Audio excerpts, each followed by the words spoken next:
Aisyah kunaon, Aisyah kunaon, Aisyah kunaon, Aisyah kunaon, Aisyah kunaon, Aisyah kunaon, Aisyah kunaon. Asap putih mengepul seketika sesaat setelah polisi menembakkan sesuatu ke kerumunan massa demonstran yang makin anarkis dan tak bisa ditertibkan. Alhasil kumpulan demonstran tercerai-berai, berlarian ke sana kemari. Yang tak sempat lari karena pandangannya tertutup oleh asap putih yang pekat mendadak jatuh dengan wajah ditutup telapak tangannya. Ada juga yang mual hingga muntah. Beberapa tersedak nafasnya, mereka langsung ditolong oleh rekan-rekannya yang membawa air mineral. Air dan botol itu dipakai untuk membasuh mata mereka, sekedar menghilangkan rasa perih dan pedih di mata.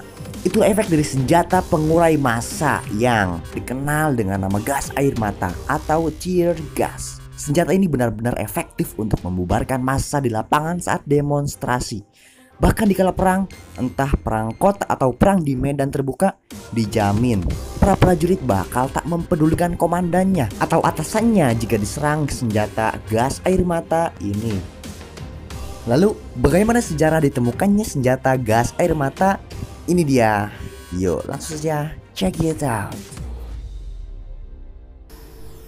Saat terjadinya Perang Dunia I di bulan Agustus 1914, para tentara Prancis melontarkan granat berisi gas kepada prajurit Jerman yang menjadi rivalnya di kawasan perbatasan. Perang yang disebut sebagai Battle of the Frontiers itu menjadi momen di mana gas air mata digunakan untuk pertama kalinya. Granat yang berisi gas tersebut adalah hasil penemuan ahli kimia Prancis. Efek dari gas tersebut bisa menimbulkan beragam reaksi seperti sakit mata, masalah pernafasan, iritasi kulit, pendarahan, bahkan kebutaan. Granat berisi gas tersebut kemudian dikenal sebagai tear gas atau gas air mata atau lachrymacher.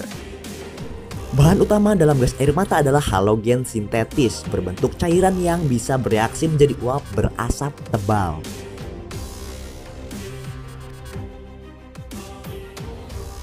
Setelah digunakan untuk pertama kali dalam Perang Dunia I, senjata gas air mata diproduksi massal.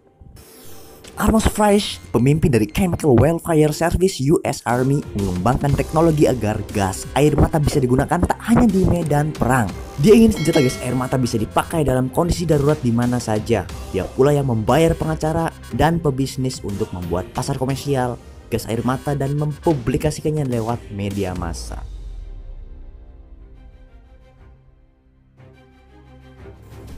Salah satu produsen gas air mata terbesar dan tertua adalah Lake Erie Chemical Company yang didirikan oleh veteran Perang Dunia I bernama Kolonel Byron Beef Goss. Sejak pertama kali dibuka pada 1930-an, Lake Erie Chemical Company menjual gas air mata pada beberapa negara seperti Argentina, Bolivia, dan Kuba. Ketiganya adalah negara Amerika Utara atau Amerika Latin yang sering diganggu oleh pemberontakan bersenjata dan demonstrasi rakyatnya.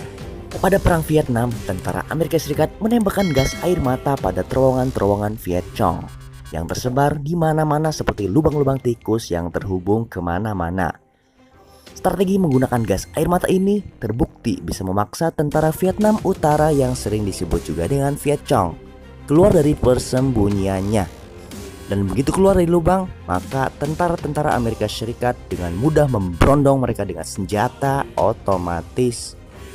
Pada Perang Dunia II, penggunaan gas air mata berlanjut dan makin diminati oleh banyak negara karena terbukti efektif di medan perang dan membubarkan kerumunan massa. Senjata gas air mata tersebut juga digunakan oleh Italia saat berperang melawan Ethiopia.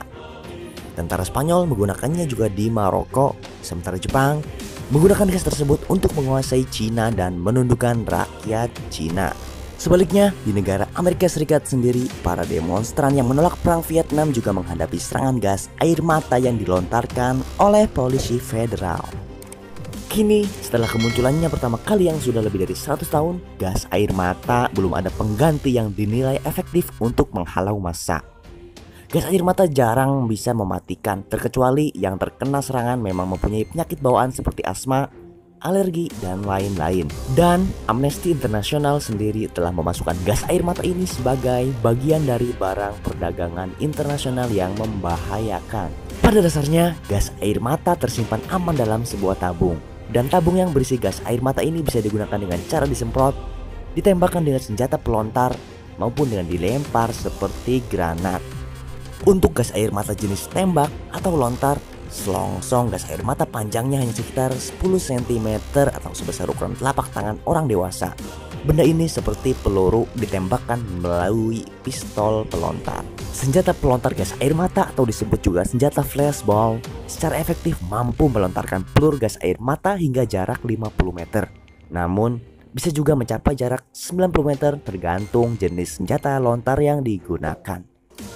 Senjata ini memiliki 6 jenis amunisi tabung gas air mata dengan warna yang berbeda. Masing-masing warna memiliki jenis yang berbeda pula. Namun, ada 5 warna peluru dengan isi yang berbeda-beda, yakni merah, kuning, biru, abu-abu, dan hijau yang biasa digunakan anggota Polri. Biasanya peluru gas air mata yang digunakan Polri berdimensi panjang 83 mm dan diameternya 44 mm. Peluru ini berjenis smokeless powder dengan berat 2 gram. Walau sedikit asap tapi tetap membuat mata perih tak tertahankan. Warna merah berisikan bubuk CS dengan berat 40 gram. Warna kuning diisi dengan gas jenis CS seberat 60 gram. Warna biru diisi oleh karet tunggal. Warna silver diisi karet yang mampu menyebar ke segala penjuru. Sedangkan warna hijau diisi dengan cat. Hasil penembakan peluru warna merah dan kuning elevasi 20-25 derajat dapat mencapai jarak 70-90 meter.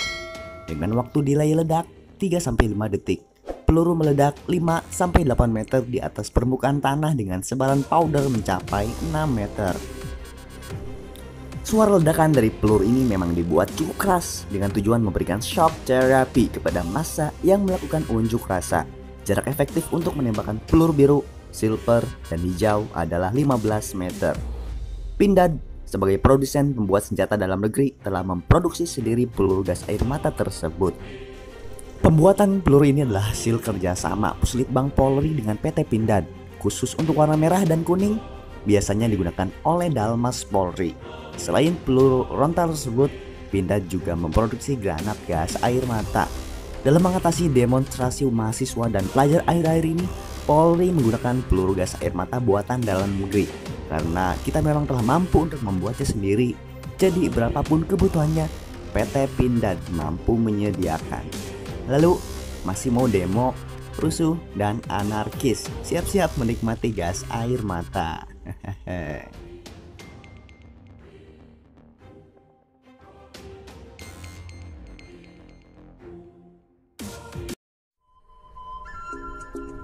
Oke guys, jangan lupa like, comment, share, and subscribe. See you next video.